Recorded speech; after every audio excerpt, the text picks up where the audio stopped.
hitam atau putih, pilihnya abu-abu. Maka caranya kita harus satu, menempatkan diri kita sebagai mitra dari pasien, kemudian meminta pasien untuk menilai dengan kita bantu gitu ya. Jangan hanya sendiri tapi dibantu dengan Anda menanyakan ya.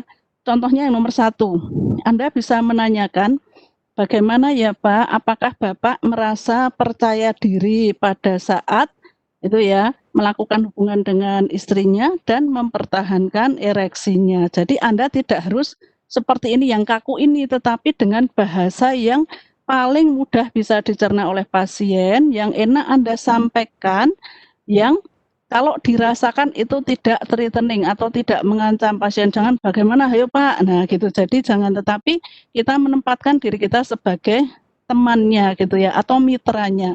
Jadi kita sering kalau dengan pasien bilang, Bapak, Ibu ya misalnya dia dengan pasangannya, kami di sini sebagai apoteker hanya ingin membantu, tidak ingin menghakimi, tidak ingin melarang ya. Jadi harus tadi ya, tekankan bahwa kita intinya adalah membantu dan berhasil tidaknya nanti juga bukan kita yang menentukan, tetapi termasuk dari pasien tersebut gitu ya, itu jauh lebih penting. Maka bisa ditanyakan bagaimana ya kalau Bapak misalnya pada saat mempertahankan ereksi, kira-kira apakah sama sekali tidak bisa atau cukup tinggi gitu ya. Jadi ambillah 1 dan 5, tapi nanti pasien yang akan menilai apakah masuk yang di sedang. Harapannya sih dia tidak akan menyatakan, ya kayaknya nggak masalah, bukan seperti itu. Tapi kita harus bisa menggali gitu ya, sampai dengan semua kelimanya ini. Jadi ini kalau kita lihat yang pertama adalah tentang ini ya, kepercayaan diri dalam mempertahankan ereksi. Yang kedua ini adalah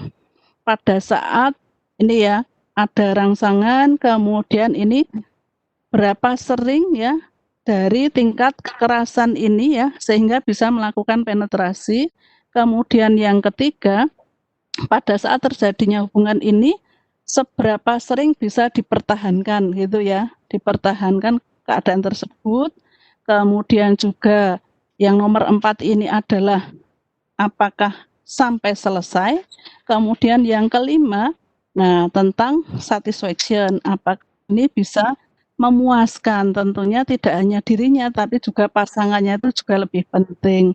Maka nanti kita akan menyampaikan setelah kita hitung ternyata skor Bapak ternyata misalnya, oh ini adalah sekitar 20, berarti disfungsinya masih ringan, tetapi harus tetap diberikan warning. Jadi karena ini masih masuk di ringan, tetapi Bapak tetap harus menjaga misalnya tadi kepatuhan dari obatnya, kemudian gaya hidupnya apa saja yang harus dipertahankan, apa yang tidak diperbolehkan, atau yang harus ditinggalkan, atau harus dikurangi, itu juga penting.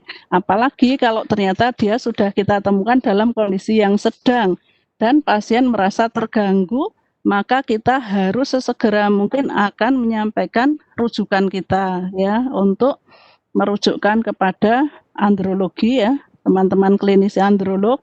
Kemudian juga kita akan menyampaikan edukasi bahwa apa saja yang nanti akan dialami oleh pasien. Artinya bahwa kita harus harus menegaskan kepada pasien bahwa disfungsi ereksi ini masih bisa disembuhkan gitu ya. Jangan pesimis, tapi kita juga harus memberikan optimis kita kepada pasien ya, menularkan rasa optimis itu kepada pasien dan juga nanti merujukkan kepada dokter, tetapi kita juga harus memberikan edukasi bahwa nanti yang akan dilakukan dokter antara lain adalah menegakkan lagi dengan seperti ini, kemudian kemungkinan nanti adalah Anda akan diterapi dengan pasti gaya hidupnya akan disesuaikan, kemudian bisa jadi Anda akan mendapatkan obat, kemudian obat itu kemungkinan ada efek sampingnya, tetapi tidak perlu khawatir karena obatnya ini pasti juga dalam pengawasan dokter, kemungkinan akan dimulai dengan dosis yang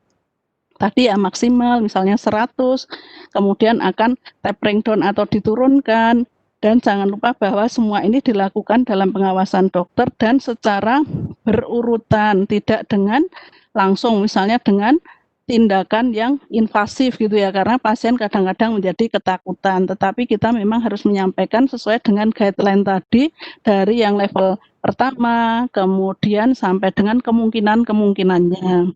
Dan ini mungkin juga alat yang untuk memudahkan ya, dari Pfizer, ini katanya ini untuk memudahkan pasien untuk membayangkan kira-kira seperti apa yang dia alami. Apakah tadi dokter Nugroho menyampaikan ini adalah mochi atau tofu, kemudian pisang yang direbus cukup lama atau pisang yang sudah dikupas kulitnya, ataukah pisang yang masih ada kulitnya atau bahkan masih yang mentimun ini. Jadi nanti tugas kita adalah melakukan assessment dan tentunya itu semua kita record gitu ya. Sehingga pada saat kita merujukkan pasien, tentu kita sudah bisa ngobrol juga dengan klinisi yang kita rujukkan. Kita bisa telepon, kemudian pasiennya kita kita berikan alamatnya kepada dokter androlog tersebut ya, dan kita juga bisa memberikan prolog kepada beliaunya, walaupun nanti tentu teman-teman androlog juga akan melakukan assessment lagi. Tetapi jangan lupa bahwa ada tadi hambatan-hambatan yang harus kita sadari, kita siapkan diri kita bahwa ternyata apa, pasien tadi kan ada rasa malu dan apa, penolakan atau bahkan tadi ya kayaknya nggak kepingin gitu ya, untuk cerita tentang masalah disfungsi ereksi. Maka sebenarnya kita bisa menyampaikan apakah cukup nyaman dengan kita. Kalau sayangnya kita perempuan ya gimana caranya kita bisa berkomunikasi dengan baik. Tetapi kalau ternyata kita ditolak, ya jangan sakit hati, tapi moga-moga tidak ditolak gitu ya. Karena mungkin beberapa pasien laki-laki merasa tidak nyaman jika ngobrol dengan apoteker perempuan. Tetapi menurut saya jika seorang apoteker perempuan ini bisa menempatkan diri dari apa, body language-nya, kita menunjukkan empati, kita berusaha membangun trust ya, tentu saja ini kita bisa bisa seperti itu, bisa menjadi mitra dari pasien. Dan jangan lupa kita juga ingat ada apa, masalah kultur yang berbeda, bagaimana dengan bahasa yang paling tepat yang bisa kita gunakan, kemudian sosial ekonomi atau stigma sosial, karena orang kan pasti pasti tidak ingin mendapat stigma sebagai pasien dengan gangguan seksual. Maka kita harus melakukan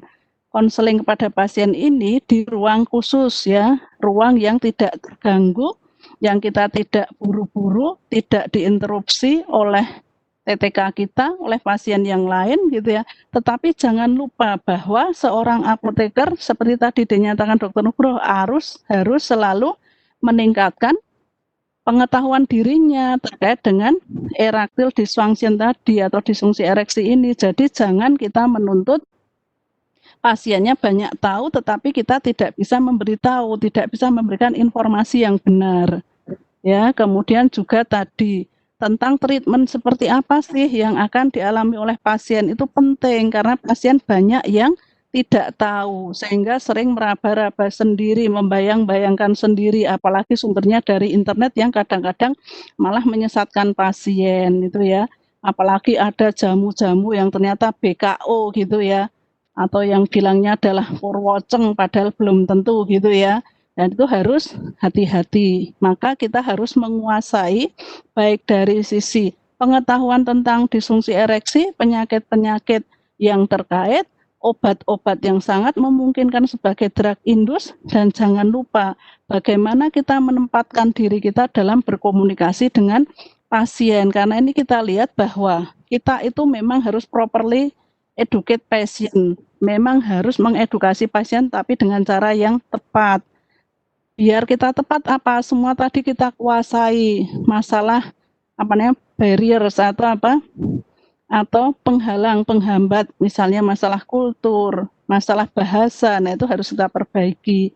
Kemudian ini mestinya tadi kenyamanan pasien, kemudian juga untuk pasien-pasien yang memiliki gangguan-gangguan tadi kardiovaskuler, BPH, kemudian juga hiperkolesterolemi, kemudian juga diabetes mellitus, mestinya kita harus secara rutin menanyai pasien seperti tadi yang saya ceritakan, karena ada siklusnya sehingga kita harus melakukan monitoring dan evaluasi.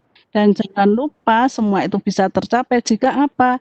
Kita bisa membina hubungan yang kuat didasarkan pada kepercayaan, kita tidak lupa untuk menjaga confidentiality atau kerahasiaan